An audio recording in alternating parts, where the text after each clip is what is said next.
من وەسا فوادی ئاسنگەرم لە ساڵی 1970ەوە بە شاگردی چوومەتە لای وەستا فوادی وەستام. وەستاکەشمە ناوی وەستا فواد بوو. تاکو ساڵی 1970 لای ئەو شاگرد بوو. ئیتر دوای 1970 خۆم دوکانم داناوە و ئیشم کردووە. دەستم کردۆ بە ئاسنگەری تاکو ئێستاش هەر دوکانی ئاسنگەریم هەیە. ئەو کاتێک کە ئێمە بووین بە شاگرد لای وەستا فواد ئیشی ئاسنگەری زۆر ناڕەحەت بوو.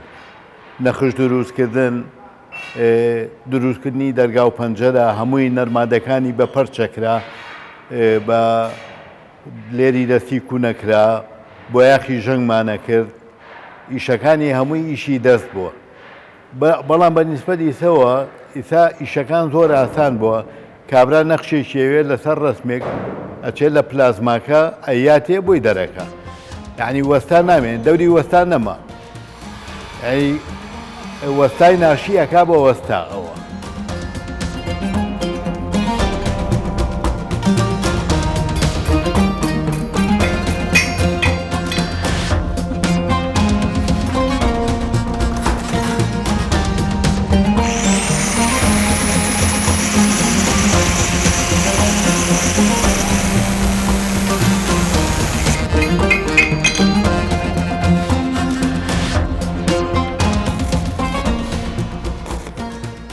وەڵای ئەم فکرەیە منە لە مناڵیەوە کە لەو تەمەنەیە کە بووم بە شاگرد ئاسنگەر عەقڵێکم پێ بوو جیاواز لە وەستاکانی کە لە شاگردەکانی کە بەعزە شتێکم دروستە کرد وەستاکەم سەرسام بوو پێی. یا مێزێکم دروستە کرد بۆ خۆم کەیبینی ئەوی دانیشیش بۆ من کە. ئیتر ورد بووم لە ئیشەکە. دوایی ڕۆژێکیان هێن بوو یادی چەند ساڵی سلێمانی لە ساڵی هەشتاکانە بوو. کاکەمال وتی فواد 4 ڕەسممانەوێ بۆ فولکەی شوانەکان. فولکەیەکە بوو لە ڕێگەی 4 تا. وتی 4 ڕەسممەوێ بۆیە بە ئاسن بۆم بکەی. وتم باشە هیچی بۆ بکەم. وتی شوانێکە 2 مەڕی پێیە. مەڕێکە دوانە پێیەتی لەگەڵ شوانێک شمشاڵ لێیە، ئاسنگەرێک چەکوش لێیە، 4 ڕەسم بوو. ئیتر شێوەکەی پێوتم خۆی لەگەڵما دروستی کرد، ڕەسمەکانی دروست کرد لەسەر مەعەکسێک. وەڵایەتە دوایی بۆم دروست کرد. کە بۆم دروست کرد زۆر دەنگیایەوە شتێکی جوان دەچوو، بەڵام ئیتر دروستم نەکردەوە. بەڵام لە دوای ساڵی 91ەوە خۆم زەوقم چووە سەری. ئیتر لەو ساڵەوە دەستم پێکردو کۆمەڵێ ڕەسمم دروست کردووە. ئەو ڕەسمانە ئەمانە بوونی تر. هەرچێکم دروست کردووە تەقریبەن زۆر جوان دەچووە، بەڵام ڕەسمیشم دروست کردووە کە لەو نەچووە هەڵمۆشانوتەوە. لەم ڕەسمانە تەقریبەن تا ئێستا دەوری 100 ڕەسمێکم دروست کردووە، بەڵام لە هەر 100 ڕەسمەکە چێژێکم وەرگرتووە کە تەواوم کردووە دامناوە ڕێک بڵێن ئەو کەسە بۆ کە ئەو کەسایەتیە بۆ کە ڕەسمەکەم بۆ کردووە زۆر دڵم پێی خۆش بووە.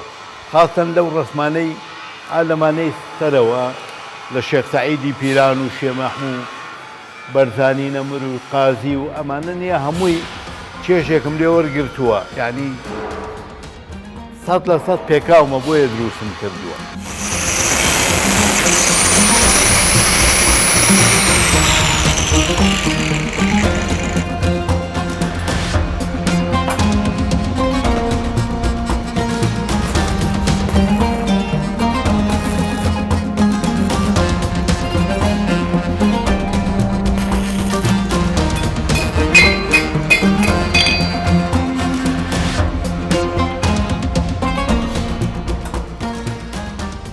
ئەم ڕەسمانەی کە من دروستم کردووە هیچی بۆ تەماع دروستم نەکردووە بڵێمەی فرۆشمەوە، بەڵام ئەوانەی کە دروستم کردووە هەمووی کاریگەری خۆی هەبووە لەسەرم، وەکو پیرەمێدی شاعیر، وەکو کامەران موکری، وەکو میقداد بەدەرخان، مەدهۆش، ئەوانە هەمووی ئەدەبدۆز بوون، یعنی خاوەنی بیر و باوەڕێکی فەید لە سوفانە بوون، بۆیە حەزم لێ کردووە. وەکو هونەرمەندە گۆرانی بێشەکانیش کاریگەریان نەبووی، مامۆستا حەسەن زیرەک، مامۆستا حەمەد جەزا، مۆسیقارەکان مامۆستا ویلیەم یوحەنا، حەمەد ساڵح دیلان ئەوانە هەمووی دروستم کردووە، کاریگەریان هەبووە لەسەر ئەی دەنگیان خۆش بووە، ئینسانێکی وەتەنی بوون ئەوانە. وەکو پیاوە سیاسیەکانیش زۆریانم دروست کردووە، هەمووی تاریخێکی باشیان هەیە، هەمووی کاریگەری خۆشیان هەیە لەسەر ئێمە.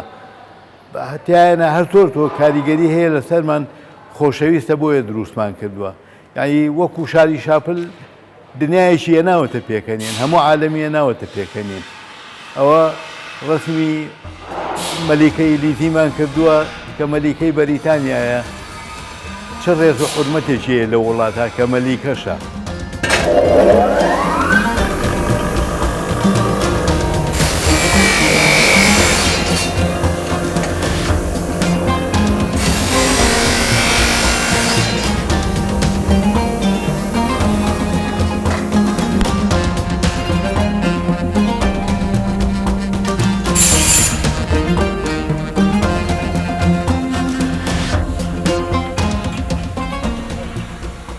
بەنسبەت ئیشکردنەوە ئیشکردن زۆر خۆشە، مهمەوەی ئینسان نییە دایم ئیشکات بجوڵێ، تاقی لەشی خۆی سەرف بکە و دەسەوەستان نەوەستێ، ئیشێکیش بکە کە دیار بێ، خەڵک معجب بێ بە ئیشەکەی، نەوەک شەداستگەری هەموو ئیشێک کە ئیشی حەڵاڵێ پیا کرد خەڵک معجیبە پێت. و منیش کامیش هەماڵ بژاردووە تاقەی لەشی خۆمی تیا سەرفەکەم بە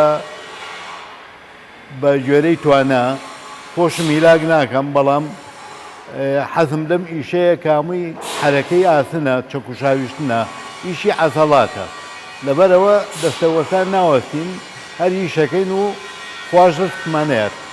ئێستا مانگی ڕەمەزانە، ئێمە هەر ئیشەکەین، بە ڕۆژووشین و موشکیلەشمان نییە. ئێستا ستافەکەشمان هەر بە ڕۆژە و لە دەرەوەی دوکانی ئیشەکەن و ڕێزی مانگی ڕەمەزانی ژەگرین و خوا هیدایەتیشمانەیە، ئیش بەردەوامە و ژیانی ژەر بەردەوامە.